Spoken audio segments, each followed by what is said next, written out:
Bonjour à tous, bienvenue sur Momentum sans frontières. On est vraiment content de vous avoir avec nous encore ce matin pour vivre cette célébration ensemble.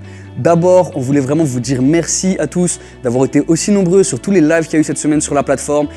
On était vraiment contents de vivre ces moments tous ensemble. Et si peut-être toi, tu es là et tu nous regardes ce matin, mais tu n'es pas encore avec nous sur la plateforme Momentum sans frontières, il y a le lien juste en dessous. On est vraiment content de pouvoir t'accueillir, donc n'hésite pas à venir te créer ton compte. Et vraiment, tu es le bienvenu. Aussi, pensez à rejoindre les comptes Insta et Facebook de Momentum sans frontières pour être au courant de tous les contenus et de tous les événements qui vont suivre. Si vous êtes habitué à être avec nous et que tu sais déjà que tu vas être béni par ces moments, n'hésite pas à liker et puis partager la célébration, ce live, pour qu'un maximum de gens puissent en être au bénéfice. Et juste ce matin, ça va être le pasteur Ben Giro qui va nous apporter un message sur cette thématique, cette parole de Jésus, lève-toi et marche. Et juste avant d'avoir ce message du pasteur Ben, on se retrouve, je vous laisse avec toute l'équipe de louanges pour un temps de cœur à cœur, de face à face avec Dieu. Et nous, on se retrouve juste après. Bonjour à tous, bienvenue à l'église Momentum. Est-ce que vous allez bien tout le monde? Regarde ton voisin et dis-lui « mais je te regarde, t'es très beau, t'es très belle. » J'aimerais qu'on puisse se saluer. Est-ce qu'on peut dire bonjour à toute l'église en ligne? Est-ce qu'on peut les applaudir? Alors on est heureux, on va pouvoir chanter, pour ceux qui le désirent bien sûr, sans le masque. Pour ceux qui l'ont, qui le gardent, soyez bénis et puis protégez-vous. Mais vraiment, on est heureux, on va célébrer notre Seigneur, notre Dieu. Le pasteur Benjamin Giraud va nous apporter le message ce matin. Et on va déclarer combien il est la vie. Amen. On déclare ensemble. Top, on y va. 1, 2, 3.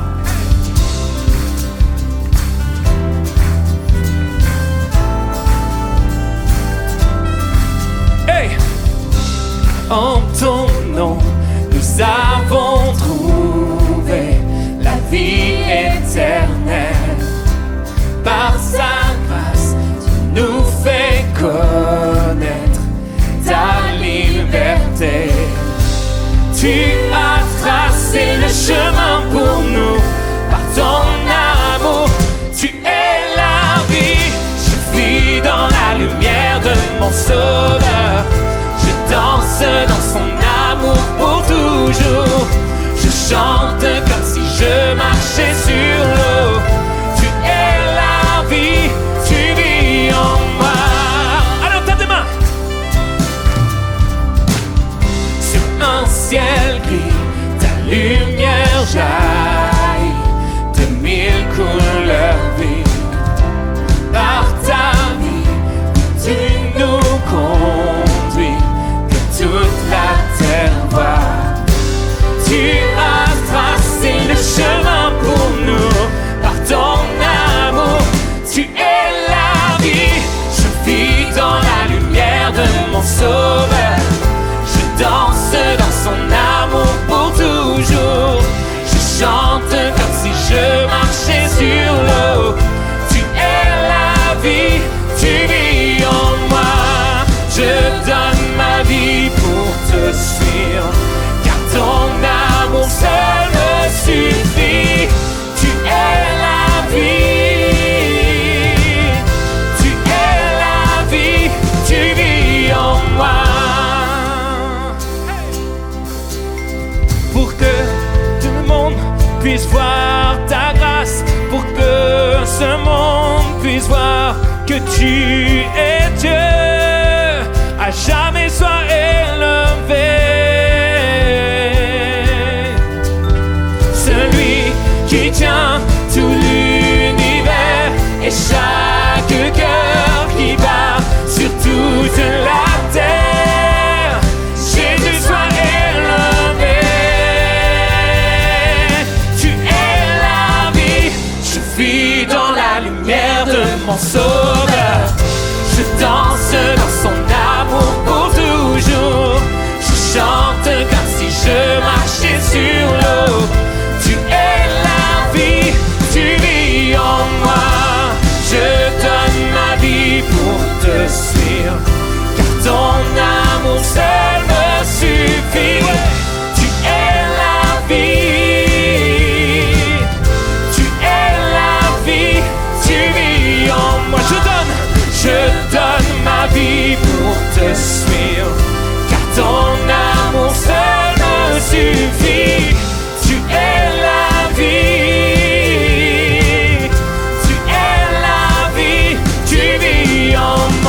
Oui, tu es la vie.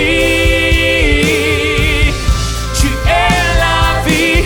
Tu vis en moi.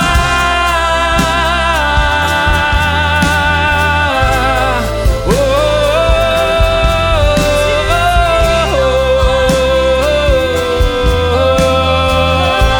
oui, j'ai la vie. Tu es ma vie, Seigneur. Oh, oh, oh, oh, Jésus. Oh, laissez-moi vous entendre. Je vis dans la lumière de mon Sauveur. Je danse dans son amour pour toujours. Je chante comme si je marchais sur l'eau. Tu es la vie, tu vis en moi. Je donne ma vie pour te suivre, car ton amour seul me suffit. Tu es la vie, tu es la vie, tu vis en moi. Tu vis en moi, Seigneur.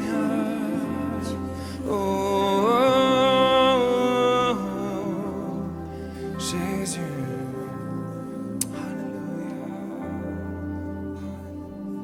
On va chanter un chant qui est inspiré du psaume 139, versets 23 à 24, qui dit « Sonde-moi, ô Dieu, et connais mon cœur. Éprouve-moi et connais mes préoccupations. Regarde si je suis sur une mauvaise voie et conduis-moi sur la voie de l'éternité. » L'expression « mauvaise voie » en hébreu signifie « idole ».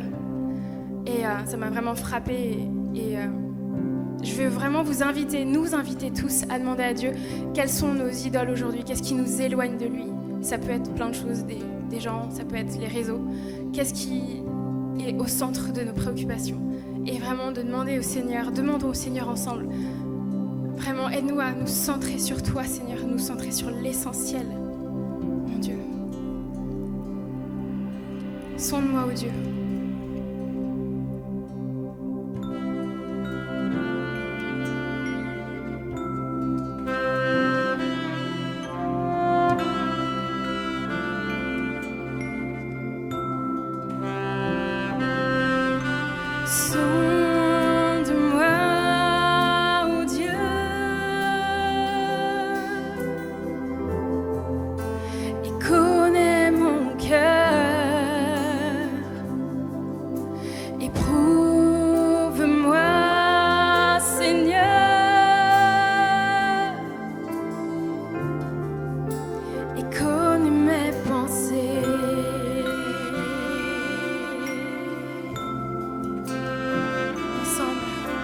Sonde-moi, ô Dieu, et connais mon cœur.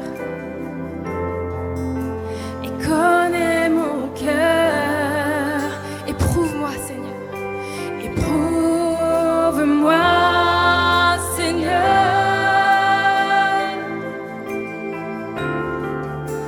Et connais mes pensées. Regarde si je suis loin de toi. Regarde si je suis sur une mauvaise voie. Regarde si je suis loin de toi. Et conduis-moi dans toutes tes voies pour l'éternité. Alléluia, Seigneur. Conduis-moi plus près de toi. Sonde-moi, ô Dieu. Sonde-moi, ô Dieu, et connais mon cœur. Et connais mon cœur. Prouve-moi, Seigneur. Éprouve-moi, Seigneur.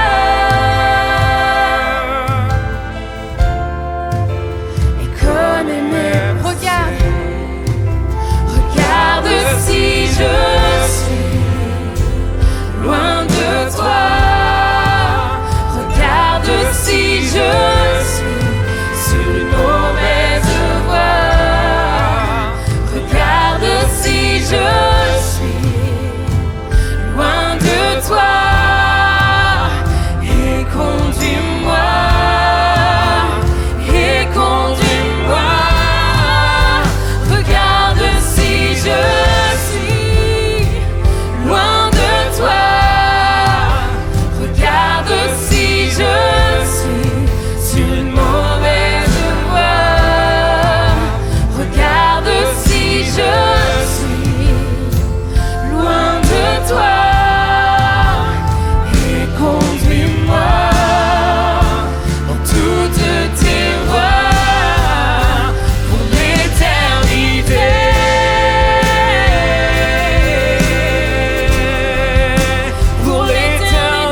chant qui dit « Chantons louange à son nom ».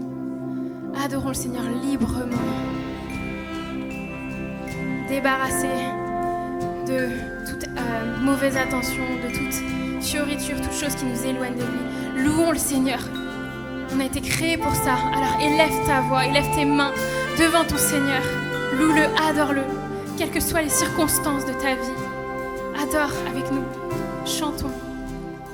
Chantons louange à son nom.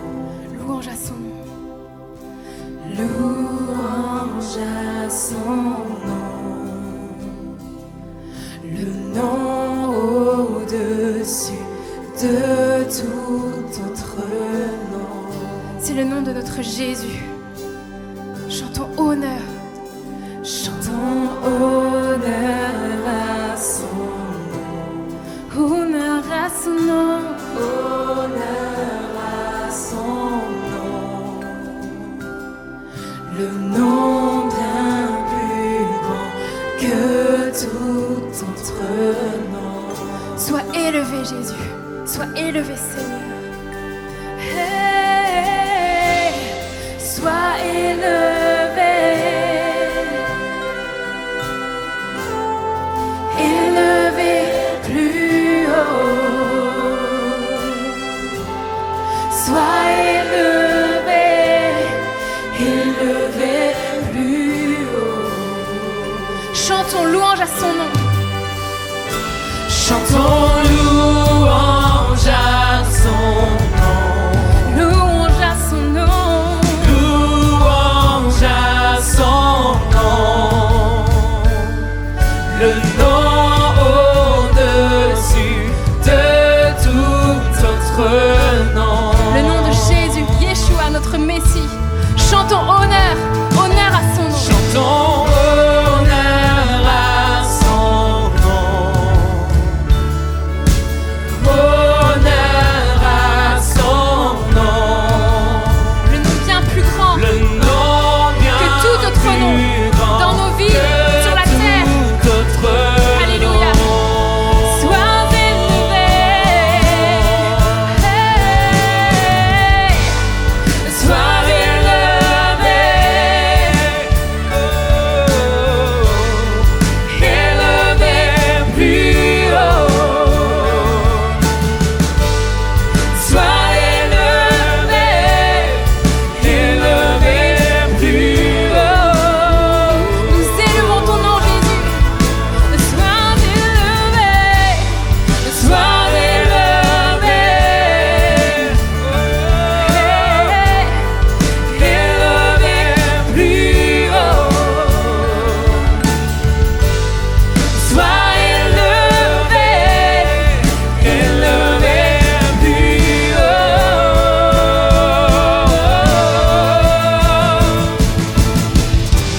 Ton nom est vie, ton nom est l'espoir en moi, l'espoir en moi. Tu es l'amour, toujours là, à chaque pas, à chaque pas. Oh, tu nom est vie, ton nom est l'espoir en moi, l'espoir en moi. Tu es l'amour, toujours là, à chaque pas, à chaque pas. Oh, sois élevé.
Adonai Shalom, notre paix. Adonai Rapha, celui qui te guérit.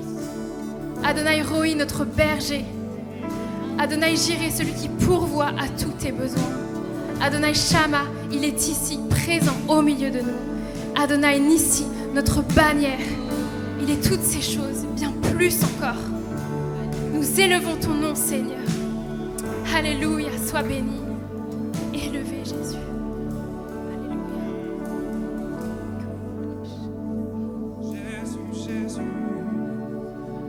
Alléluia. Est-ce que partout dans ce lieu, on peut juste élever nos mains ensemble pour adorer celui qui est, qui était et qui sera? Parce que lui, il vit, je n'ai rien à craindre. Mes lendemains sont assurés entre ses mains. Seigneur, tu tiens ma vie. Pour ce temps et pour l'éternité, je sais que tu vis, Seigneur. Oui, Jésus, tu vis. Tu es merveilleux, tu es glorieux. Est-ce qu'on peut élever nos voix ensemble partout dans ce lieu? Ne écoute pas la voix de ton frère, de ta sœur, mais juste élève. Remercie le roi des rois, le Seigneur des seigneurs. Merci Jésus parce que tu es là. Alléluia, tu es là, tu es là. Oh, je n'ai rien à craindre. Je n'ai rien à craindre. Jésus.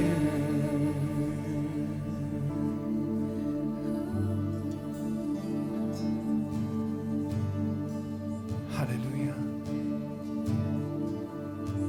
On va chanter ce chant, ce vieux chant qui nous dit parce qu'il vit, je n'ai rien à craindre. Mes lendemains sont assurés. J'aimerais que tu puisses le déclarer, le chanter avec foi. Et après ça, on va chanter Jésus, tu vis, je n'ai rien à craindre. Mes lendemains sont assurés entre tes mains, Seigneur. Laissez-moi vous entendre, Église. Parce qu'il vit, je n'ai rien à craindre.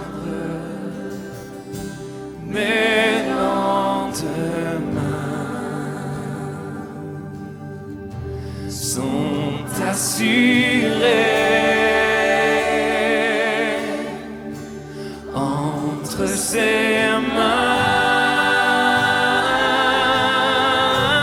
Il tient ma vie pour ce temps et l'éternité. Je sais qu'il vit. On le chante maintenant. Jésus, tu vis. Jésus, tu vis. Je n'ai rien à craindre. Mes lendemains, mes lendemains sont assurés entre tes mains, entre tes mains. Tu tiens ma vie pour ce temps et l'éternité. Jésus, tu vis. Jésus, tu vis. Oh, oh, oh, je sais, tu vis. Parce que tu vis. Jésus, tu vis.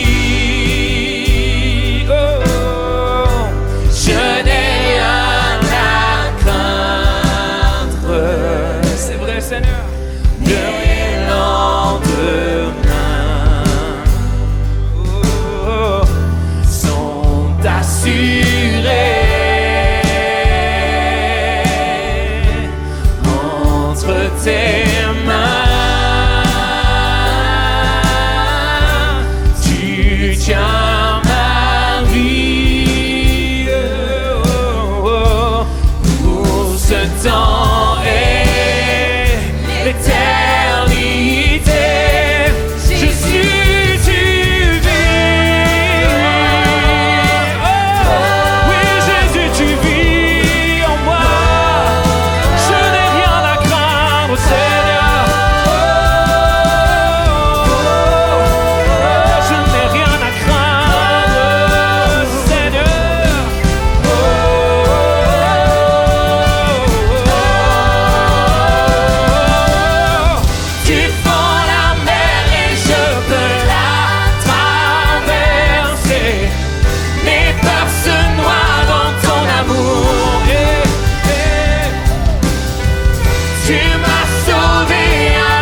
je suis enfant de Dieu. J'aimerais que tu puisses le déclarer.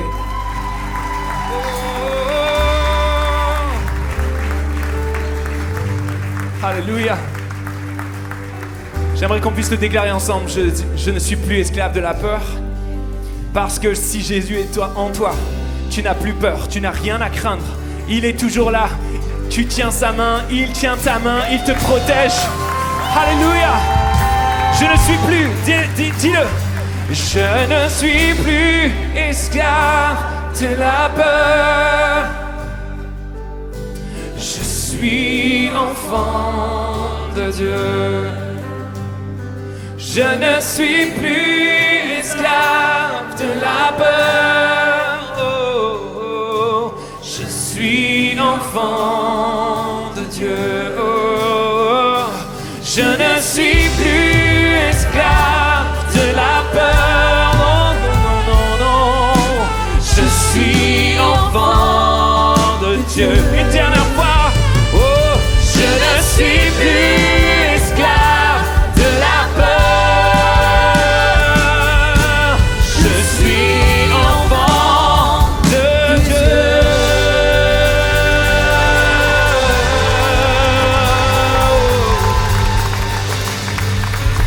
Est-ce qu'il y a des enfants de Dieu ce matin dans la salle à Momentum? Wouh! Est-ce que c'est moi où on vient de vivre un moment divin? C'était beau! Ça résonnait là, ça résonnait là, ça résonnait là-haut, c'était tellement bon! Oh, est-ce qu'on peut applaudir le chœur de louange avec toute l'équipe de louange évidemment? C'était tellement bon ce matin! Bienvenue à la maison! Vous pouvez reprendre place quelques instants et saluer surtout les quelques personnes autour de vous, comme on a l'habitude de le faire ici à l'église Momentum. Et dis-lui, sois le bienvenu à la maison. Si vous passez en ce moment par une période de difficulté, d'épreuve, peut-être qu'en ce moment vous traversez une tempête, nous aimerions pouvoir être à vos côtés, surtout ne pas vous laisser seul. Alors si vous nous suivez en direct, n'hésitez pas à remplir le formulaire qui s'affiche maintenant dans le chat et à l'issue de la célébration, un de nos conseillers prendra contact par téléphone avec vous pour pouvoir vous écouter, pour pouvoir prier avec vous. Alors surtout ne restez pas seuls, n'hésitez pas à remplir le formulaire et nous prions que Dieu vous accompagne et qu'il vous bénisse dans la saison que vous traversez en ce moment.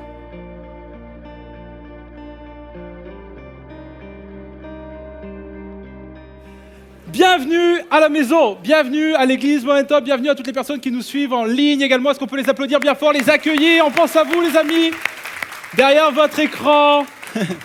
Je m'appelle Ben, je suis un des pasteurs ici à l'église Momentum, je suis pasteur de jeunesse notamment. Je sais que les jeunes sont là ce matin, ouais. Ça n'a pas fait le même effet à 9h30, ils n'étaient pas là, ils étaient ailleurs, ils étaient pas là.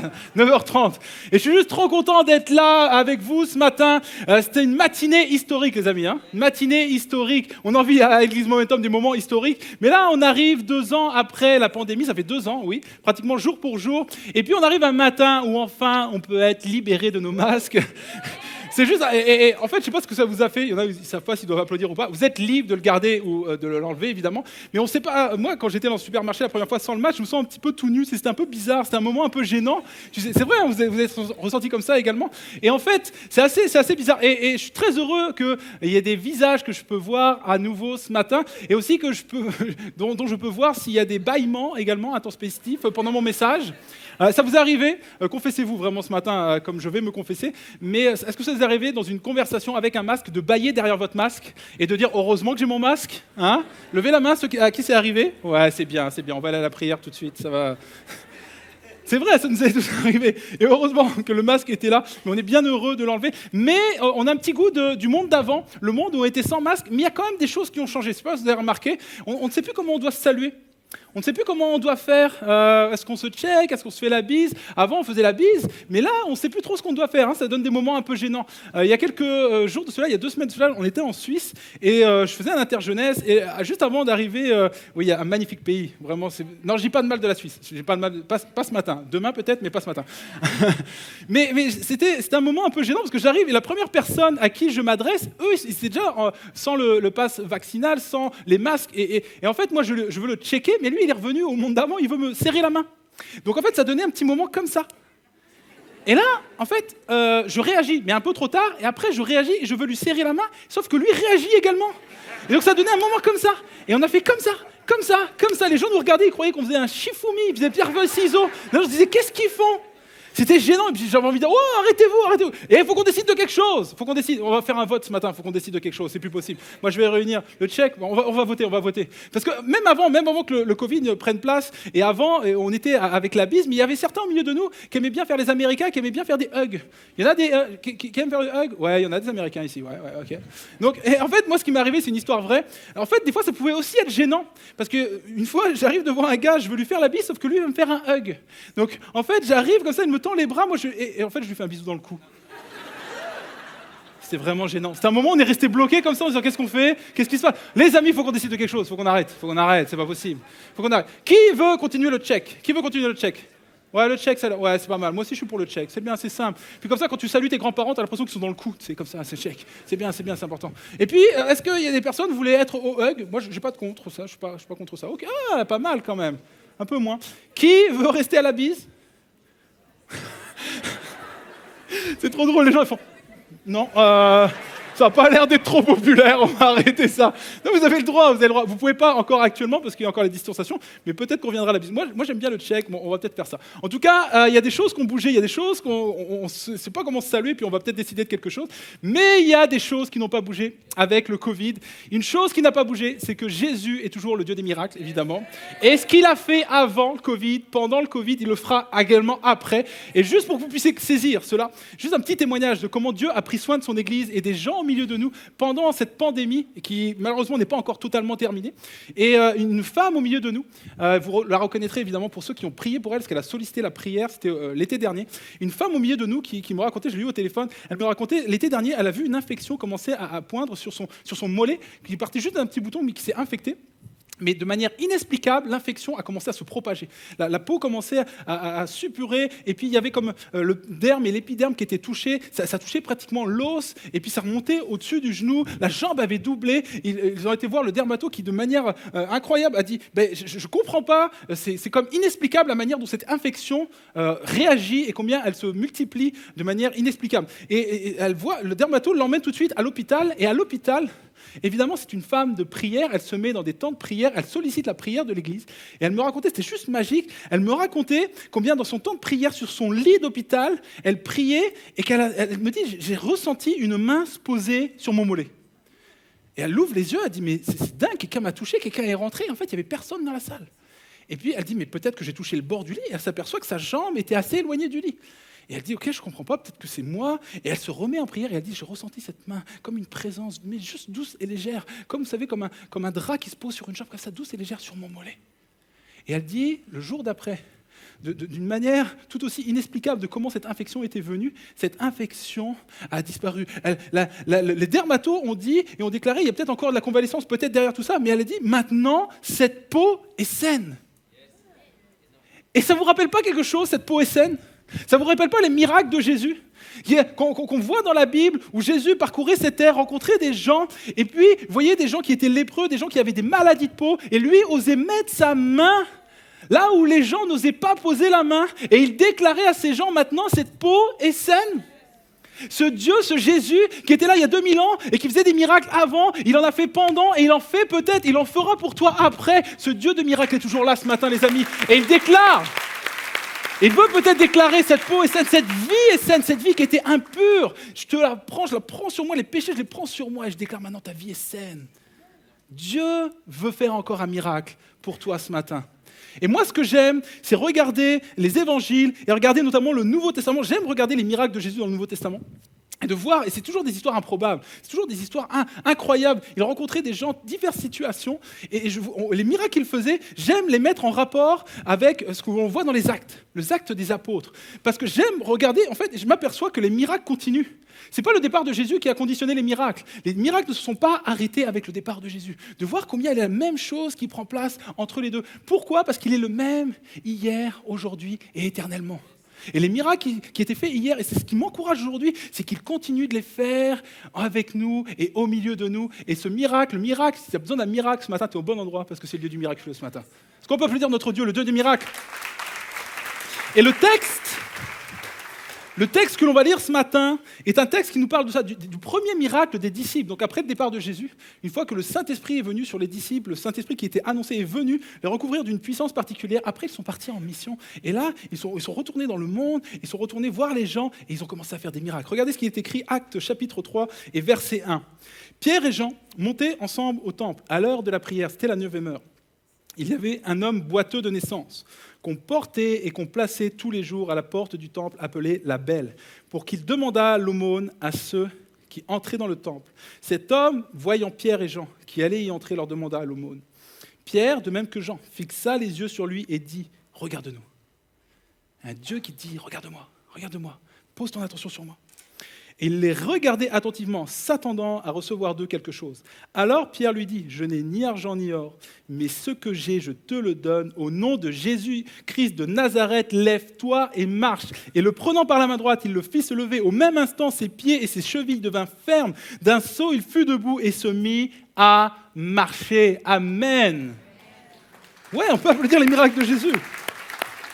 Cet homme était nommé comme boiteux, mais le terme qui est utilisé veut dire paralytique, infirme. C'est boiteux, paralytique, infirme, privé d'un pied, un estropié, un mutilé. Et les commentateurs disent certainement que c'était plutôt un paralytique. Il était obligé d'être porté et certainement qu'il n'avait jamais marché. Donc c'est plus un paralytique qui est posé là chaque jour, réduit, il est à l'arrêt dans sa vie physiquement, réduit à devoir demander l'aumône. Il est à l'arrêt physiquement, mais il est aussi à l'arrêt spirituellement. En fait, il faut comprendre que dans les lois de Moïse, en fait, les boiteux, les paralytiques n'avaient pas accès au temple. Et donc, spirituellement, il y avait comme une communion qui prenait place, il y avait comme quelque chose que tout le monde avait accès et que lui n'avait pas accès. Il était arrêté à la porte d'eux. Et spirituellement, c'est un homme comme ça. Il est à l'arrêt, il est à l'arrêt physiquement, il est à l'arrêt spirituellement. Et Dieu envoie Pierre et Jean regarder un tel homme. Peut-être comme toi, tu es à l'arrêt ce matin pour te regarder dans les yeux et dire « Lève-toi et marche, remets-toi en mouvement ». C'est le titre de mon message et c'est une parole prophétique pour toi ce matin. Lève-toi et marche, remets-toi en mouvement. Lève-toi et marche. Cette capacité de notre Dieu de nous remettre en mouvement. La vérité, c'est que ce « Lève-toi et marche », il fait écho. C'est les disciples qui le disent, mais il fait écho à des paroles de Jésus. Vous savez que c'est Jésus qui a d'abord dit les premiers « lève-toi et marche » que l'on voit dans la parole de Dieu. Le « lève-toi et marche », quand il verra un paralytique près de la piscine de Bethesda, il verra cet homme qui est là depuis des mois, des années, en train d'attendre qu'un miracle prenne place. Il dit « ça n'aura pas besoin », Jésus vient, il dit « lève-toi et marche ». Il n'y a personne qui va te plonger, mais moi je te le dis, tu vas te remettre en mouvement dans ta vie, prends ton lit, lève-toi et marche. Et Jésus n'avait de cesse de rencontrer les gens et de les remettre en mouvement. On voit une autre histoire avec encore une fois un paralytique. Mais cette fois-ci, Jésus dans une maison avec ses disciples, il y avait tellement de monde que le paralytique, les malades ne pouvaient pas venir à lui. Il y a un paralytique qui est là, ses amis le prennent, ils le passent par le toit pour l'amener à Jésus. Et là, Jésus dira à cet homme également, lève-toi et marche, remets-toi en mouvement. Et Jésus, peut-être avec d'autres mots, n'avait de cesse que de ramener des gens dans une vie active, dans une vie mobile. Il dira à Lazare qui était mort depuis plusieurs jours, et puis il y a sa famille qui donne cette mauvaise nouvelle à Jésus. Et Jésus est ému de compassion, il arrive, il se rapproche du tombeau et il déclare, Lazare, sors, lève-toi, marche, remets-toi en mouvement. La fille de Jairus également, la fille de Jairus qui est là, qui est sur le point de mourir. Et puis Jairus, il arrive et il demande, mais viens, s'il te plaît, ma fille est sur le point de mourir, viens, Jésus, fais quelque chose, fais un miracle. Et puis Jésus arrive, et alors qu'il se met en chemin, c'est trop tard, la fille est morte. Quand il arrive à la maison, malheureusement, cette jeune fille est morte. Mais Jésus dit, non, elle n'est pas morte, elle dort. Jeune fille, lève-toi. Et lève-toi, réveille-toi et marche à nouveau. Ce Jésus capable de remettre notre vie en mouvement. Et peu importe finalement si c'est une mort comme physique, une mort émotionnelle, une mort ou un arrêt qui est lié à tes propres fautes. Comme Par exemple, cette femme adultère qui est là, qui est sur le point de mourir, qui est à l'arrêt dans sa vie, et cette femme adultère, elle est là sur le point d'être lapidée, et Jésus vient, il la rencontre, il se met en mouvement vers elle, et il lui dira maintenant, ne pêche plus, va, et ne pêche plus, lève-toi, marche, remets-toi en mouvement dans ta vie. Peu importe si c'est des choses que tu as fait, ou des choses qu'on t'a fait, puis des choses qui sont imposées. Un paralytique de naissance, c'est pas de sa faute. Peu importe ce qui t'est arrivé, peu importe ce qu'on t'a fait, ou que ce que tu as fait, il y a un Dieu qui te dit, lève-toi et marche, remets-toi en mouvement. Parce qu'il faut comprendre quelque chose. Le miracle, en fait, c'est plus que le miracle physique, ou c'est plus que le miracle, finalement, de provision. Vous serez d'accord avec moi pour dire que, finalement, ce qu'aurait pu juste empêcher ce miracle, c'est que cet homme refuse. Et la réalité, c'est que le miracle, c'est bien plus qu'une guérison ou une provision, c'est une vie à l'arrêt qui se met en mouvement. Mais cette vie, finalement, c'est l'homme qui a choisi, c'est l'homme qui a décidé d'accepter cette main tendue vers lui. Comprenez ma pensée ? L'homme réclame une provision et Dieu lui accorde une guérison. Le miracle, c'est ce que je disais tout à l'heure, c'est mon premier point, le miracle est bien plus qu'une guérison ou une provision, c'est une vie à l'arrêt qui se remet en mouvement. En fait, il faut comprendre les miracles que Dieu fait au milieu de nous. Nous sommes tellement omnubilés par la provision, parfois même par la guérison. Mais le miracle que Dieu veut faire dans nos vies, c'est que peu importe les circonstances, peu importe ce qui va t'arriver, ce qui t'est arrivé ou ce qui t'arrivera, que tu sois capable de marcher à nouveau. Une vie en mouvement. Et cet homme, en fait, c'est comme si Pierre et Jean lui disaient « Moi, je sais vraiment ce que tu as besoin. Nous, on sait vraiment ce que tu as besoin. » J'aime pas les gens qui pensent savoir mieux que moi ce que j'ai besoin.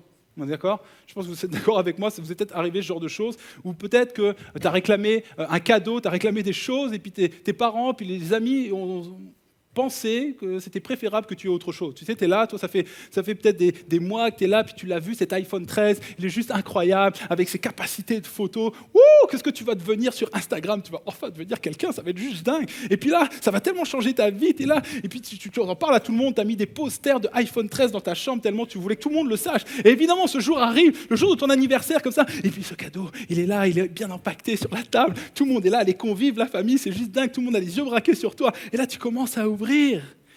Et là, déception. Et là, ton ami te dit, non, mais attends, c'est pas exactement celui que tu voulais, mais moi, je sais ce que tu as besoin. En fait, tu te plains toujours de ne pas avoir de batterie. Ça, c'est pas un iPhone 13, c'est un Wiko 512. Certes, mais il a une grosse batterie. T'aurais pas dû. Oui, je sais, non, t'aurais vraiment pas dû, en fait. T'aurais vraiment pas dû. Les gens qui pensent mieux savoir que toi ce que tu as besoin. T'as vu une promo d'un canapé à 900 €, c'est déjà pas mal 900 €. Et puis tu arrives dans le magasin et le vendeur arrive te dire non, ce que vous n'avez pas besoin, c'est pas de ce canapé-là, c'est celui-là à 5500 €. Et tu sais pas comment, des fois tu repars avec le canapé quand même. Il a réussi à te faire croire. Vous avez vécu cette scène, mais comment ça se fait que je suis reparti avec ça ? C'est improbable. Les gens qui arrivent à te faire croire, à te faire penser qu'ils savent mieux que toi ce que tu as besoin. Et je sais ce qui se passe dans notre esprit, mais oui, mais Ben, là, c'est pas pareil. Là, il réclamait une pièce, il réclamait de l'argent, il repart avec une guérison, c'est comme plus que ce qu'il avait demandé. Oui, mais il ne repart pas avec ce qu'il espérait. Il faut comprendre ce qui prend place. Cet homme accepte la guérison. Il accepte, et puis certainement qu'il vit le jour le plus magnifique de sa vie. Il se remet à marcher, et puis il n'avait jamais marché, puis il se remet à courir, certainement qu'il est là, il va dans le temple, et puis la Bible en parle, il va dans le temple, il commence à célébrer Dieu avec tout le monde, ça y est, j'ai accès à ça. Et puis c'est juste incroyable, certainement qu'il devait aller voir sa famille, regardez, je ne marchais pas, je marche à nouveau. Et là, c'est la journée la plus magnifique de sa vie, et puis la fin de journée se termine, il rentre chez lui, et puis là, il ouvre le frigo, et le frigo est toujours vide. J'aurais peut-être dû quand même insister pour la pièce. J'ai demandé de l'argent, et puis finalement, j'ai toujours pas d'argent. Oui, je suis guéri, mais j'ai comme pas d'argent. J'ai comme pas ce que j'espérais. En fait, il faut comprendre le miracle qui prend place. Le miracle qui prend place pour cet homme, c'est qu'il était à l'arrêt depuis des années, il était obligé de mendier, et maintenant, Dieu lui donne la capacité d'aller chercher par lui-même l'argent. Il lui redonne de l'autonomie. Il le remet en mouvement. Il lui dit maintenant, cette vie qui était à l'arrêt, maintenant, tu vas marcher, et puis tu vas être responsable, et puis tu vas aller chercher ça. Tu vas aller chercher ce que tu as besoin. Dieu remet cet homme en mouvement, plus que de simplement juste le pourvoir pour un instant. Si je te donne une pièce, Dieu, et c'est ça qui est encourageant, c'est que Dieu sait bien mieux que nous ce que nous avons vraiment besoin, en fait. Ce Dieu des miracles, et c'est le miracle qu'il veut le faire. Et c'est ça qu'on doit comprendre. Peut-être, certains ici, vous êtes à l'arrêt, je ne sais pas à quelle porte vous êtes à l'arrêt. Des fois, on est à l'arrêt sur bien des domaines. Peut-être que tu es à l'arrêt, tu es à la porte du deuil, peut-être. Tu sais, lui, il était à l'arrêt, à la porte de Belle. D'ailleurs, c'est assez magnifique, c'est assez comme bizarre ce qui prend place, parce qu'il est à l'arrêt, lui, qui est estropié. lui qui est comme moche, à l'arrêt à la porte de belle, ce qui est beau. Il réclame des autres ce qu'il n'a pas. Vous voyez, comme une forme de je quémande ce que je n'ai pas encore. Et c'est tout à fait légitime. Et on voit, et certainement que peut-être certains ici, vous savez de quoi, ce qui résonne dans votre cœur, vous vous dites, moi je ne suis pas à la porte, c'est pas à la porte de belle, je suis à l'arrêt à la porte du deuil. Parce qu'il y a quelque chose qui a pris place dans ma vie et je n'arrive pas à passer par-dessus. Ce deuil-là, je n'arrive pas à passer par-dessus. Peut-être à la porte de l'injustice. S'il y a une injustice qui a pris place, et tant que ça ne sera pas, tant qu'il n'y aura pas justice, tant que justice ne sera pas faite, j'avancerai pas. La porte de l'incrédulité. Des fois, manque de foi, je ne crois pas que Dieu soit capable. Puis tu es à l'arrêt avec ça, là, je ne crois pas que Dieu soit vraiment capable de ça. Peu importe, la déception, la trahison. Je ne sais pas à quelle porte tu es arrêté, mais je crois qu'il y a un Dieu qui m'a envoyé. Comme il a envoyé Pierre et Jean pour venir regarder cette salle et te regarder dans les yeux et dire « Lève-toi et marche ». Cette porte ne sera pas ta porte définitive. Il y a une autre porte qui s'attend pour toi, qui t'attend. Lève-toi et marche, remets-toi en mouvement. Le marche, en fait, le mot « marche », c'est un terme qui veut dire plus que marcher physiquement. C'est être en chemin, progresser. Faire bon usage des opportunités, aller et venir. Donc en fait, le miracle, c'est de remettre cet homme en mouvement, qu'il puisse aller et venir, qu'il puisse se remettre en mouvement dans sa vie. Et c'est comme ça qu'on doit le comprendre. Le miracle de Dieu, celui qu'il fait de manière principale, celui qui est qui est lié à tous les autres miracles. Le point commun entre tous les miracles, c'est toujours de remettre les gens en mouvement dans leur vie. Ce n'est pas toujours de pourvoir à ce que l'on réclame, c'est de remettre les gens en mouvement dans leur vie. Et ce qui est magnifique, c'est que Jésus le fait. On voit tellement de personnes venir différentes dans notre bureau avec des vies brisées, des vies esquintées. Et toute l'équipe de relationnel d'ici fait un boulot incroyable. Un boulot incroyable de voir des gens comme ceux-là. Et ils voient ces vies-là. Et certainement que comme moi, des fois, je vois ces personnes arriver, je me dis, mais comment Dieu va faire pour que cet homme brisé, cette femme brisée, puisse marcher à nouveau, malgré ce qu'elle a vécu. Mais la bonne nouvelle, c'est que Dieu le fait. C'est un miracle, les amis. C'est un miracle que de marcher après un deuil. C'est un miracle que de marcher après une injustice, après une trahison, où tu n'as plus confiance en toi, tu n'as plus confiance en les autres, et puis de te remettre à faire confiance à nouveau. C'est un vrai miracle que Dieu fait. C'est un miracle de marcher après un échec que tu as essayé fort, tu savais que c'était de Dieu, tu savais. Et puis là, tu vis un échec, tu as l'impression, mais c'est moi qui me suis trompé. Puis les gens te disent, oui, peut-être, change de voie. Puis tu te dis, est-ce que je vais marcher à nouveau? Est-ce que j'essaye encore? Et que Dieu te relance et te remette en mouvement, c'est un vrai miracle. Un vrai miracle, c'est des miracles que Dieu fait. Et parfois, là j'ai l'air de mettre une emphase particulière sur des tragédies physiques, mais des fois, on est à l'arrêt. On est à l'arrêt également parce que des gens ont dit de nous ou pour toi que c'était impossible. Comme je disais, j'étais en Suisse, et puis après un interjeunesse, il y a une jeune fille qui est venue me dire, là, la parole que tu as donnée à un moment donné, à la fin du culte, la parole, parce que j'ai donné une parole pour quelqu'un qui était appelé à faire de la politique. Je ne sais pas tous les 3-4 matins que ça m'arrive, pour le coup, mais là, c'était vraiment assez précis. Il y a quelqu'un dans cette salle qui est appelé à faire de la politique. Et les gens ont dit de toi, c'est pas possible, c'est pas pour un chrétien de faire ça. Et la fille est venue me voir en me disant, mais Ben, c'est moi, j'ai fait Sciences Po, ça fait des années, je bosse pour ça, c'est mon rêve, c'est le rêve de Dieu pour moi. Mais les gens, et même ma propre famille, me disent, mais est-ce que vraiment un chrétien est appelé à ça? La parole m'a encouragé ce matin, je me remets en mouvement, j'y vais. Dieu qui remet en mouvement des espoirs qui sont parfois déçus. Et je disais tout à l'heure, en fait, la seule chose qui aurait pu empêcher ce miracle, finalement, c'est que cet homme dise, j'en veux pas. J'en veux pas. Parce qu'il faut comprendre que cet homme est là depuis des années, et c'est la seule condition qu'il a toujours connue, que d'être impotent, que d'être aidé, que d'être placé là, que de faire l'aumône. Il ne sait pas ce que c'est la vie mobile, la vie où il est autonome. Et il aurait pu se dire, oui, mais c'est bien, ok, mais qu'est-ce qui va se passer? Je prends peur, qu'est-ce qui va se passer? Si tu me rends la capacité de marcher, qu'est-ce qui va se passer? Je vais être obligé de travailler dans une vie active, mais moi, ça me fait peur, ça. C'est quoi ma condition? Je ne connais pas ça. Laisse tomber, donne-moi juste une pièce. Je ne veux pas de ça. Il faut comprendre, et c'est mon deuxième point pour vous ce matin, que le miracle, la remise en mouvement est un miracle, mais ce miracle est conditionné à ton acceptation de faire un premier pas. Il y a du miraculeux, il y a un Dieu qui veut te remettre en mouvement, mais ça va te demander de faire un premier pas. Tu as une part active dans ce miraculeux-là. Il y a quelque chose que Dieu te demande de faire. Et parfois, en fait, on refuse, on est bloqué. On n'est bloqué pas juste, comme je disais tout à l'heure, c'est psychologique, c'est émotionnel, on est bloqué sur ce que les gens nous ont fait. Tu sais, je peux pas passer par-dessus après ce qu'il m'a fait, c'est juste pas possible. Je ne peux pas passer par-dessus pour me remettre en mouvement. Lui, il doit me demander pardon, et puis...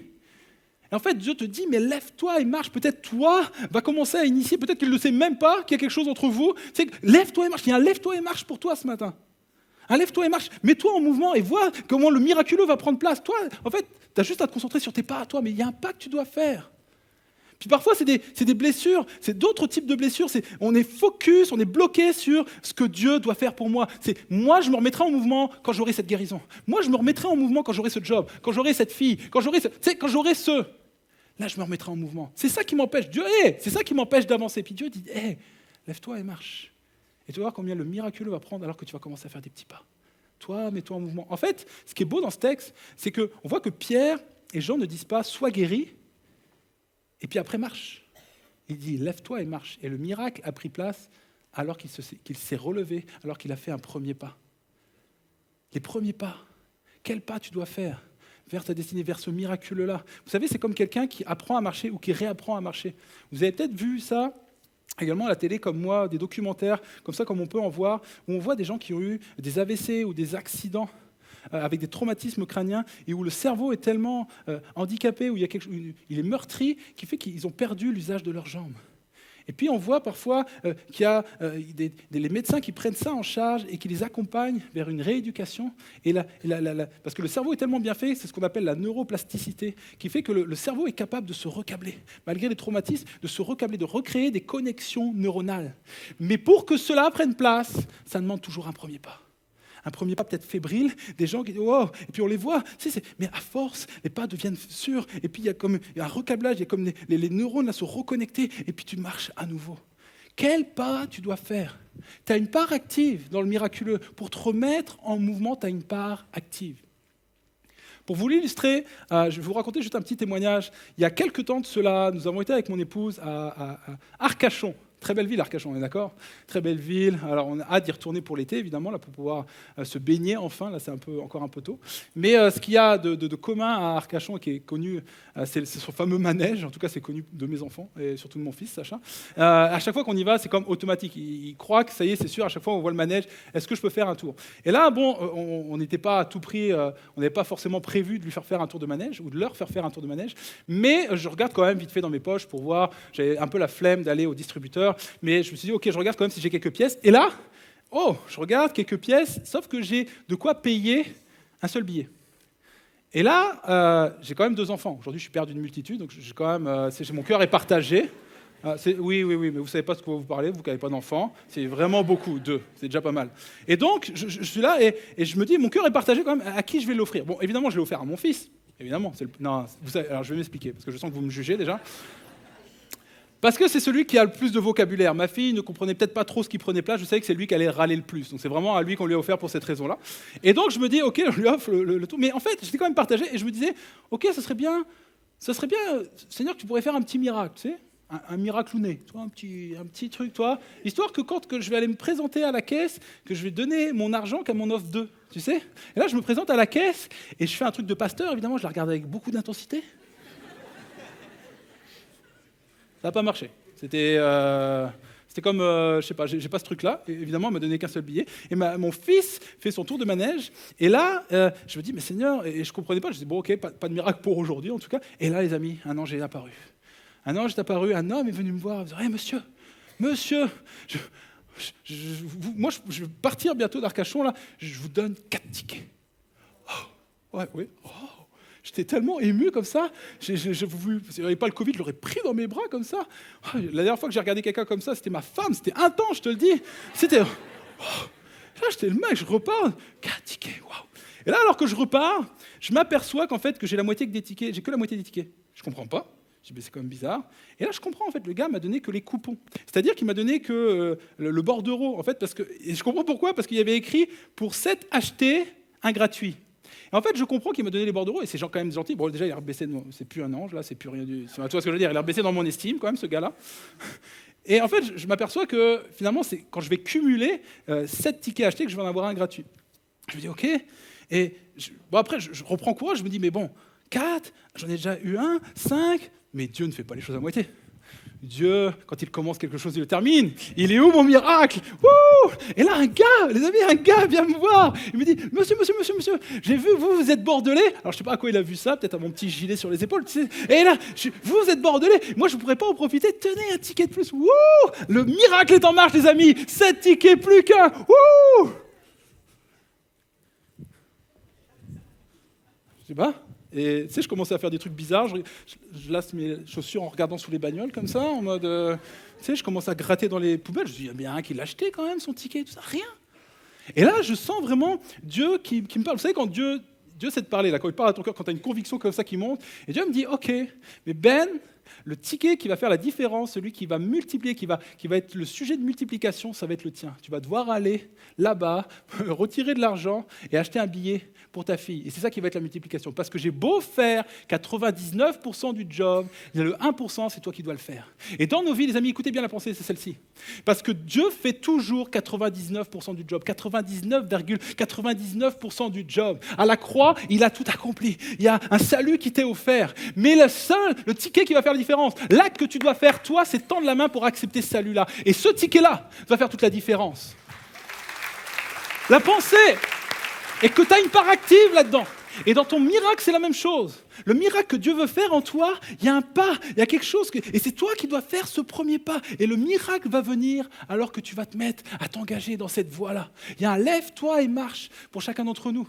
Il y a un lève-toi et marche pour peut-être toi qui a vécu une injustice et qui te dit oui, mais moi, tant qu'il ne me demandera pas pardon, vas-y, lève-toi et marche. Il y a un lève-toi et marche peut-être pour toi qui est à l'arrêt et qui voit tellement, et puis on en voit de l'injustice ici sur cette terre, t'en vois peut-être à la télé, t'en vois peut-être dans la rue, et tu te dis mais qu'est-ce qu'on peut faire pour ça? Et qui suis-je pour vraiment venir nourrir et répondre à cette injustice-là? Et qu'est-ce que je peux faire avec ça? Puis Dieu dit mais lève-toi et marche, ça va passer par toi. Toi, tu te dis, mais non, mais que fait l'Église, que fait le monde? Lève-toi et marche. Et vois si je ne suis pas capable d'accomplir à travers toi quelque chose de merveilleux pour les gens qui ont besoin. Lève-toi et marche. Lève-toi et marche pour tes amis. Lève-toi et marche. Fais un petit pas. Commence à faire quelque chose. Et vois si je ne suis pas le Dieu du miraculeux qui va affermir tes pas et te rendre capable de faire ce que tu ne crois pas être capable de faire.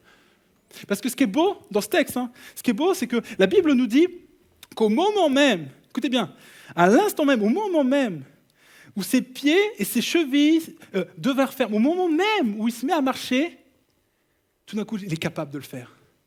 Et la pensée est la suivante. Dieu, quand il te demande quelque chose, il est aussi celui qui te donne la capacité de l'accomplir. Quand Dieu ordonne, quand Dieu dit « lève-toi et marche », il te donne automatiquement la capacité de le faire. Alors, toi, tu doutes de toi. Alors, si tu doutes de ce premier pas, tu te dis « mais je ne suis pas capable ». Dieu dit « mets-toi en mouvement et vois combien je vais te donner également la capacité de marcher à nouveau ». Je ne suis pas capable, Dieu, c'est trop dur, c'est trop lourd. Marche, remets-toi en mouvement et vois, prends-moi au mot, vois si je ne suis pas ce Dieu de l'impossible. Certains diront, mais cet homme, c'est impossible qu'il soit mis à marcher.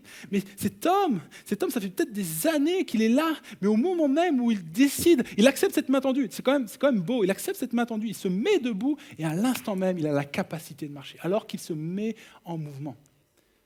Certainement que vous penseriez, et vous aurez certainement raison de se dire, mais en fait, cet homme, Ben, c'est facile pour lui parce que lui, il reçoit plus que ce qu'il demande.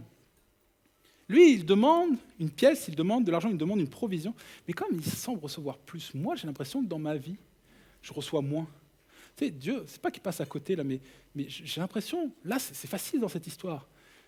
Mais je n'arrive pas à prendre ça et à le prendre pour moi parce que j'ai l'impression que lui, Dieu, me donne moins. Il faut comprendre, et c'est vraiment avec ça que je veux terminer. Il faut comprendre que la pensée du « lève-toi et marche » va bien au-delà d'une remise en mouvement dans ta vie.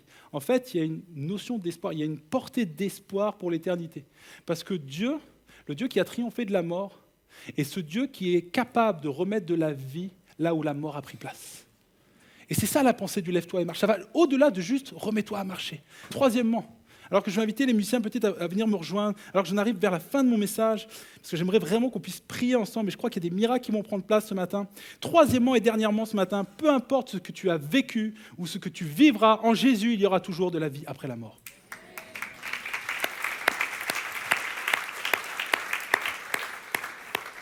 Lève-toi et marche. Le mot « lève-toi », c'est un terme qui dit « égéro », qui dit c'est plus que « lève-toi », c'est plus que « mets-toi debout », c'est réveiller, faire lever, se réveiller du sommeil de la mort, revenir à la vie. Et le miracle que Dieu veut faire au milieu de nous, c'est que tu reviennes à la vie.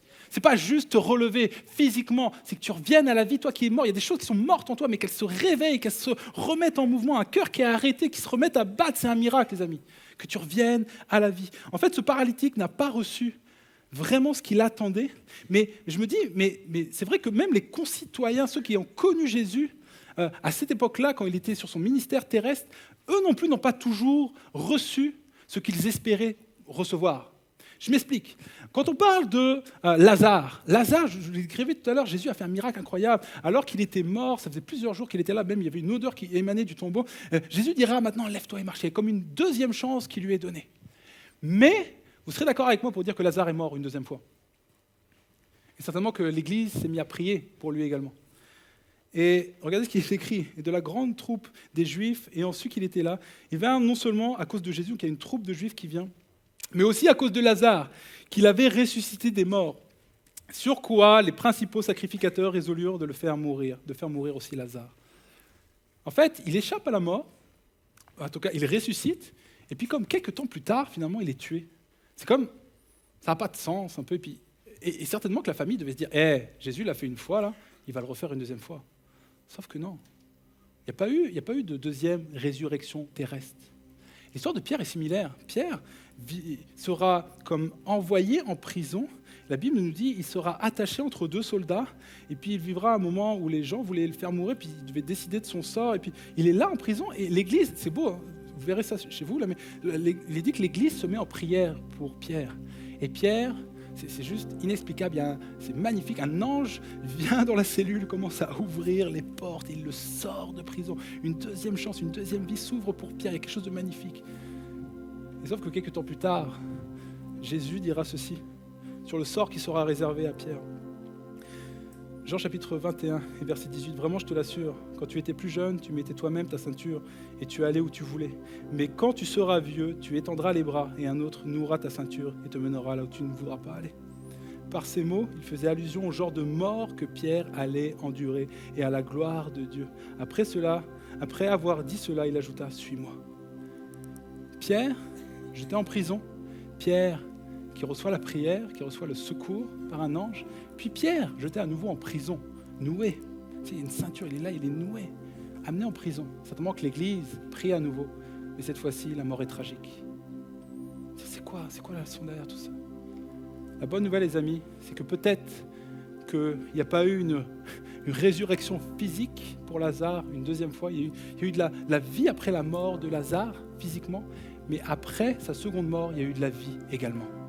Parce qu'il a peut-être entendu une première fois Jésus lui dire « Sors de là, viens, suis-moi, viens, lève-toi et marche ». Mais à sa deuxième mort, et nous ne l'avons pas dans ce livre, nous le savons dans nos cœurs, nous le savons dans une pensée spirituelle, il a entendu également le Maître lui dire « Lève-toi et rentre dans la joie de ton Maître ».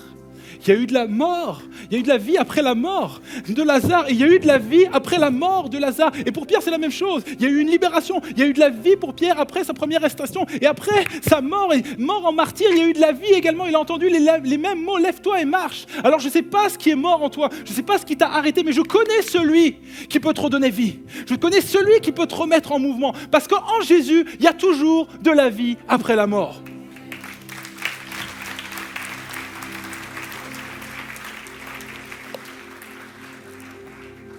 Dernier témoignage, juste un dernier témoignage.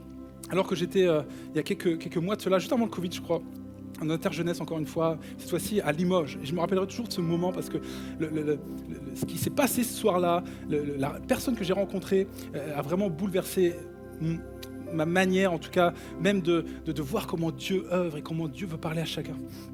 Ce soir-là, je me rappellerai à la fin du message, et j'aime faire ça, j'aime vraiment demander à Dieu, est-ce que tu as une parole à donner pour quelqu'un là, mais vraiment précise. Comment tu vois, est-ce qu'il y a quelqu'un à qui tu veux t'adresser ce soir? Et puis Dieu me donnait des paroles, et je voyais comme, Dieu me parlait avec des images, et je voyais comme, dans mon esprit, je voyais comme une photo de famille, mais avec un personnage qui a été effacé. Vous savez, comme on n'arrive pas à voir le visage, quelqu'un qui était effacé. Et je comprenais qu'un deuil avait pris place, et je ressentais comme la douleur qui était liée à cette image-là. Et je voyais d'autres images, je voyais d'autres choses que Dieu voulait faire et proclamer ce soir-là, et notamment une jeune fille, je pensais qu'il y avait vraiment une jeune fille qui avait un kyste à l'ovaire. Et puis je donne ça, et puis vraiment je priais, Seigneur, vraiment que ça tombe dans les oreilles des bonnes personnes, et je prie pour ça. Et à la fin du moment, quand je me retrouvais avec les jeunes, il y a une jeune fille qui m'a pris à part, il m'a dit, Ben, là, Dieu, et là, dans ce que tu as dit, là, ça a dévoilé ma vie. En fait, ce qui a pris place, c'est qu'il y a quelques années, mon père est mort. Et elle dit avec ses propres termes, ses mots à elle, elle dit « Ma vie s'est arrêtée ce jour-là ». Elle dit « Depuis, j'ose plus rigoler, j'ose plus être joyeuse. Elle dit, c'est pourquoi ? Parce que je veux pas enlever cette douleur, parce que j'ai l'impression que si j'efface cette douleur, c'est le souvenir de mon papa qui va disparaître également. Et je veux pas de ça. Je veux presque comme pas de cette guérison-là. Et elle dit, tu sais, comment je sais que cette parole est pour moi ? Parce qu'elle dit, cette semaine même, un médecin m'a diagnostiqué un kyste à l'ovaire. Je crois que Dieu avait quelque chose à dire à cette jeune fille-là.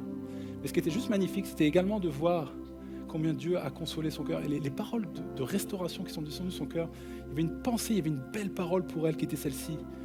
Dieu ne veut pas effacer le souvenir de ton père, il veut enlever la douleur pour que tu puisses te souvenir de ton père sans peine. C'est ça l'œuvre que je veux faire en toi. C'est pas juste effacer ces moments. Toi t'aimerais, puis je suis avec toi dans cette douleur. Il faudrait tellement que ces choses ne sont pas arrivées. Et puis oui, moi je suis pas celui qui aurait voulu que ces choses arrivent. Mais il y a une vie qui t'attend. Et je veux juste te guérir pour que tu puisses penser à lui et te réjouir en fait. Parce que lui-même, ton père aurait voulu que tu vives à nouveau. Et là tu es à l'arrêt. Et ton père qui est au ciel voudrait également que tu vives à nouveau. La seule chose que tu as à faire, c'est d'accepter d'aller de l'avant. Et il y a un Dieu qui te tend une main. Je ne sais pas ce qui est mort en toi, je ne sais pas ce qui est mort. Et puis vous savez que ce n'est pas que des morts physiques. C'est que ça a parlé au premier culte, et vendredi soir également, des gens qui sont passés par le deuil. Et je crois qu'il y a un chemin de restauration pour certains. Mais ce n'est pas que ça, c'est aussi des morts émotionnelles, des projets, des échecs, des choses qui sont mortes, là où ta vie a commencé à s'arrêter. Et il y a un Dieu qui te regarde ce soir, ce matin, et qui veut dire, lève-toi et marche. Repars en avant. Vraiment, mets-moi au défi et vois si je ne suis pas capable de remettre de la vie dans ta vie. Est-ce qu'on pourrait prier, s'il vous plaît, quelques instants ? C'est là que ce message doit devenir personnel. Seigneur Jésus, je te prie, pour les hommes et les femmes qui sont ici, dans cette salle, mais également pour les hommes et les femmes qui sont derrière leur écran. Seigneur Jésus, je te prie pour que les mots qui les concernent, eux, puissent résonner dans leur cœur. Peut-être pas tout le message qui les concerne, mais il y a une pensée pour toi ce matin. Une pensée de lève-toi et marche. Seigneur Jésus, je te prie que tu puisses parler à leur cœur, que tu puisses leur montrer des situations dans lesquelles, qui sont liées à un arrêt, dans lesquelles ils se sont arrêtés. Une situation peut-être professionnelle, peut-être un échec, peut-être une trahison. Quelque chose où ils se sont à l'arrêt et ils s'attendent que... Peut-être que c'est un deuil, j'en ai parlé, je sais que ça a fait écho dans les cœurs de certains ici, ce matin. Mais Seigneur Jésus, tu veux le déclarer, ce n'est pas la fin de l'histoire. Il y a une vie, et je te prie, Saint-Esprit, de pouvoir souffler dans cette salle et de faire une œuvre que toi seul es capable de faire, de restauration, de guérison, de relance, de remise en mouvement. C'est un vrai miracle, Seigneur mon Dieu, que de vie brisée, tu arrives à en faire quelque chose qui est pour ta gloire, Seigneur Jésus. Alors je te prie que les histoires que nous entendrons dans quelques temps de restauration puissent être pour ta gloire. Qu'il y ait des gens qui recevront des témoignages de « j'étais brisé, mais maintenant, je lui ai confié toutes ces choses et je marche librement, je marche de l'avant, j'ai le sourire, j'ai la paix ». Seigneur Jésus, je te prie, Seigneur mon Dieu, que tu puisses faire cette œuvre dans les cœurs. En cet instant, alors que peut-être tu vois une situation particulière, il y a quelque chose que Dieu veut faire avec toi. Tu vois une situation. Et là, symboliquement, imagine-toi comme avec cette situation. Et imagine symboliquement ce Dieu de toute éternité, comme il a fait avec Pierre et Jean, qui est venu et qui te tend la main pour te dire maintenant, je te demande de te relever. Maintenant, je te demande de te remettre sur tes pieds. Et à l'instant où tu vas accepter ça, sache que je te donne également la capacité à nouveau de marcher. Alors si ça te parle, s'il y a quelque chose où tu dis ouais j'ai besoin de ça, j'ai besoin de cette restauration-là, j'ai besoin de passer à autre chose, j'ai besoin d'aller de l'avant, et je ne vais pas attendre que les autres fassent quelque chose envers moi, je vais commencer à me mettre en mouvement, comprenant que le miracle va prendre place alors que je me remettrai debout. Si tu acceptes de salut, si tu acceptes de cette main tendue vers toi, alors juste, toi la seule chose que tu as à faire c'est de lève ta main ce soir en disant ok je l'accepte. Et comme tu veux saisir la main de Dieu, dire ok j'accepte de me relever. Juste alors que les yeux sont versés, ouais merci pour les mains qui se lèvent. Si tu dis, ok, je comprends, là où je dois aller, là, je veux cette restauration, je veux de cet nouvel élan, je veux de ça dans ma vie, je veux aller de l'avant à nouveau, j'accepte ton secours. Tu peux rebaisser la main aussitôt, discrètement, c'est juste entre toi et Dieu. C'est comme symbolique, c'est comme pour dire je l'accepte. Mais tu acceptes également de faire ce premier pas. Il y a quelqu'un, ce soir, ce matin, qui accepte un premier pas qui va peut-être être fébrile, mais un premier pas, tu dois faire un premier pas. Et si tu te dis, ok, j'accepte de faire ce premier pas, lève ta main à ta place, on dit ok, je comprends, moi je sais où je vais. Je sais où je dois aller. Je sais ce que je dois faire. Il y a quelque chose que je dois arrêter. Il y a quelque chose que je dois commencer. Il y a un premier pas à faire, un premier pas un peu frébile, mais je comprends qu'au moment où je vais le faire, ça va tout déclencher. C'est le ticket. Je comprends que le ticket va conditionner le reste. Dieu a tout pourvu pour toi, mais il va le faire. Il va se mettre en mouvement pour toi. Il est venu jusqu'à toi et il va te rendre capable de te remettre en mouvement dans ta vie. Est-ce qu'on pourrait se lever chacun à notre place? Et on va commencer à prier les uns pour les autres. Avant même de pouvoir déclarer ces choses pour sceller ces instants, j'aime ce texte parce qu'il nous parle de Pierre et Jean qui ont continué l'œuvre de Jésus. Et nous sommes une église qui est appelée à considérer les gens qui sont à l'arrêt et à prier pour eux pour qu'ils puissent repartir dans leur vie. Et je crois qu'il y a des gens, vous allez repartir différemment. Alors, est-ce qu'on pourrait fermer les yeux et juste prier les uns pour les autres? Seigneur Jésus, je te prie pour les hommes et les femmes qui sont ici. Je te prie pour une œuvre de restauration. Je te prie pour une œuvre de revivification, Seigneur mon Dieu. Que tu redonnes de la vie dans les cœurs, que tu revives la vie dans les âmes, Seigneur mon Dieu, qu'ils puissent accepter de peut-être aller voir dans quelques temps un pasteur, un leader, quelqu'un de l'équipe de relations d'aide pour pouvoir aussi être accompagné. Mais Seigneur Jésus, je te prie, Seigneur mon Dieu, de faire une œuvre que toi seul es capable de faire. Fais cette œuvre, Seigneur mon Dieu. Je te prie pour eux. J'ai hâte de voir, Seigneur mon Dieu, les hommes et les femmes marcher à nouveau dans ce lieu. Seigneur mon Dieu, merci pour ce que tu vas faire. Donne-leur force et courage. Donne-leur d'y croire encore. Donne-leur de cet espoir, Seigneur mon Dieu, qui était peut-être perdu. Tu ranimes l'espoir dans les cœurs ce matin. Tu ranimes ce qui est mort. Peut-être j'ai plus le goût d'y aller. Et là, tu redonnes une passion nouvelle pour la parole. Il y a des choses, il y a des gens, c'est lié à ta vie spirituelle. Dieu te redonne une passion. Il crée le vouloir et les faire. Il crée dans ton cœur l'envie de repartir de l'avant. La fin, ta condition actuelle ne détermine pas ton avenir. Seigneur Jésus, je te prie pour les hommes et les femmes dans ce lieu. Fais une œuvre de restauration, Seigneur Jésus. Et ce qu'on va faire maintenant, c'est qu'on va commencer à louer. On va terminer à chanter avec l'équipe de louanges. Il nous parle d'un texte. Les textes de ce chant nous parlent de ce Jésus qui a triomphé de la mort. Et ce Dieu, ce Jésus qui a triomphé de la mort, est ce Dieu qui est capable de remettre de la vie dans ta vie. Alors pour terminer, la seule consigne que je vous donnerai, c'est de pouvoir élever les mains, de pouvoir élever votre voix en disant « Je crois que ce Dieu qui a triomphé de la mort va me remettre en mouvement et va remettre de la vie dans ma vie. » Amen. Est-ce qu'on peut applaudir ce Dieu-là? Et chanter fort pour sceller ces instants. Oh, on chante ensemble. Je vois l'espace qui nous sépare et la montagne insurmontable. Mais Seigneur, tu es là, Seigneur mon Dieu. Déclare-le avec moi. Je vois l'espace qui nous sépare et la montagne insurmontable. La nuit se lève sur mon désespoir. J'appelle à toi quand tout est noir. Dans les ténèbres, ta bienveillance toujours éclaire mon âme en peine. Tout est accompli tel qu'il est écrit. Jésus-Christ, mon espérance. Inconcevable, miséricorde, grâce insondable à l'infini, le Dieu des âges, laissant sa gloire, porte à ma honte et mon péché. La croix proclame. La croix proclame, je suis pardonné. Le roi des rois m'appelle sien.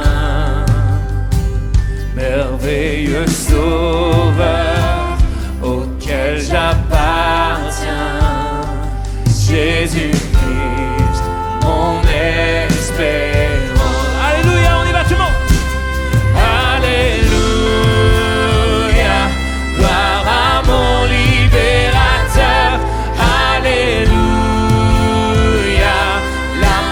C'est dans sa faveur, mes chaînes ont été brisées. En son nom je suis sauvé. Jésus-Christ, mon espérance. Alléluia.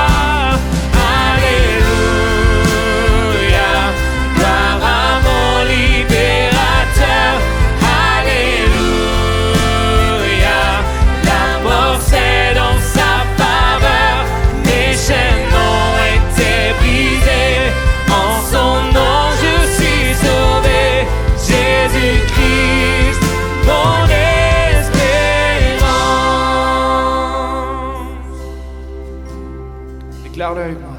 Puis vient le matin de la promesse où son corps meurtri a repris vie.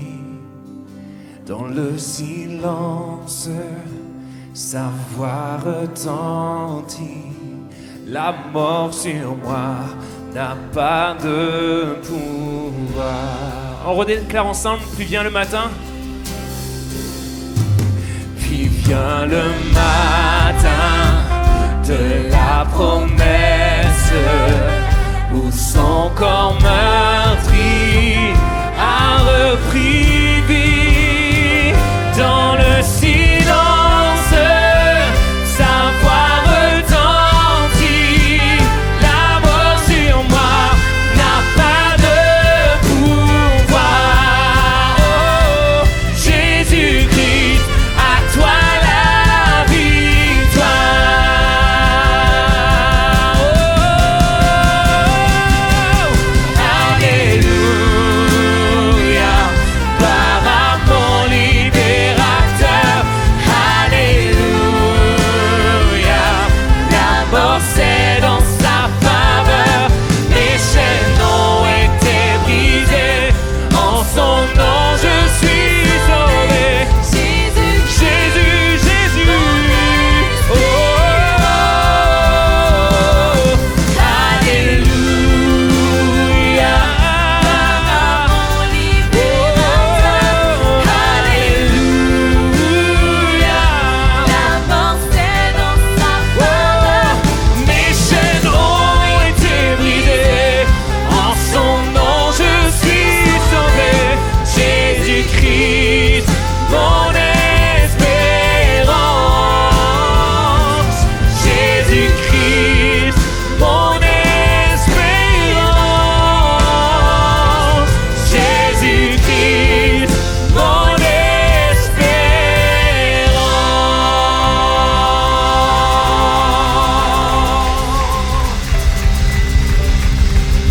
Amen, amen, amen. Est-ce qu'on pourrait, non pas par habitude, mais comme pour sceller ce moment, applaudir encore plus fort ce que Dieu a fait ce matin et ce qu'il va continuer de faire dans nos cœurs. Amen. Amen. Merci au pasteur Ben pour ce message. J'espère que chez vous, vous avez vraiment été bénis comme ça a été pour nous le cas ici. Ce message qui nous rappelle qu'un miracle, c'est plus qu'une guérison. Un miracle, c'est une vie à l'arrêt, c'est une vie qui semble morte, où la vie reprend et il y a du mouvement qui reprend, qui se remet en mouvement. Et donc, partagez-nous dans les commentaires comment, à travers de ce message aussi, le Saint-Esprit est venu vous parler, comment ça a fait écho dans votre propre vie, qu'on puisse aussi prier pour vous. Donc n'hésitez pas dans les commentaires à nous partager, nous raconter un petit peu vos témoignages de ce que vous avez vécu ce matin. On veut aussi vous remercier vraiment encore à chaque semaine pour vos dons, pour les dîmes, les offrandes que vous donnez. C'est grâce à ça que l'Église peut avancer, qu'il y a autant de projets qui peuvent se développer. Donc merci beaucoup. On vous rappelle le site monoffrande.fr sur lequel vous pouvez donner. Aussi, si c'est plus du temps que vous souhaitez donner, des compétences que vous avez, que vous souhaitez mettre à profit pour Momentum Sans Frontières, il y a une adresse mail qui se trouve juste dans la description de la vidéo. N'hésitez pas à envoyer un mail. Le pasteur JM verra avec vous comment c'est possible de participer d'une manière ou d'une autre à ce projet. Et on est vraiment content de pouvoir vous voir rejoindre les équipes. Je vous laisse pour cette semaine sur juste les informations. Il y aura des lives sur la plateforme, sur Momentum Sans Frontières. Donc venez rejoindre la plateforme, encore une fois, les réseaux sociaux, Instagram, Facebook. Et tous les matins sur la chaîne YouTube, le starter du pasteur Patrice qui sera là à 6h30. Donc voilà, bonne semaine à tous les amis et à dimanche prochain.